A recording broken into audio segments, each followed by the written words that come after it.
In 1914, Canada entered the Great War. English and French soldiers fought side by side in the first official bilingual regiment.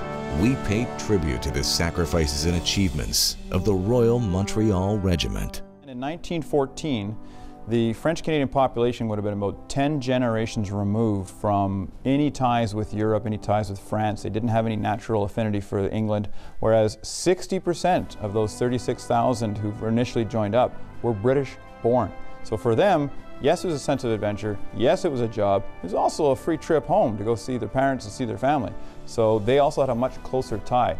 To French Canadians, this wasn't their war. They didn't have a dog in this fight. There was nothing really that involved them. At the start of World War I, the Minister of Defense, his name was Sam Hughes, he did not want any French units whatsoever. So this was the only opportunity. The Royal Montreal Regiment was created from 3 different units in Montreal, 2 of which were English, 1 of which was French, thus ensuring a bilingual heritage right from the beginning.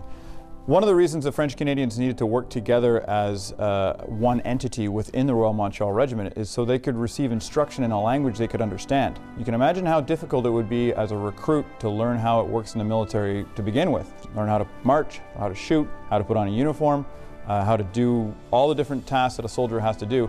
Imagine trying to learn that in a language you don't understand and being given instructions by someone that you don't understand.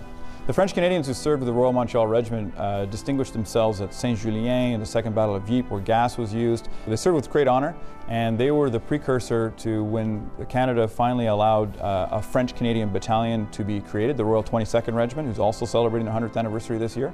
A lot of the officers from the RMR who had been exposed to combat and had that training were sent over to help form the Royal 22nd Regiment and bring them up to speed.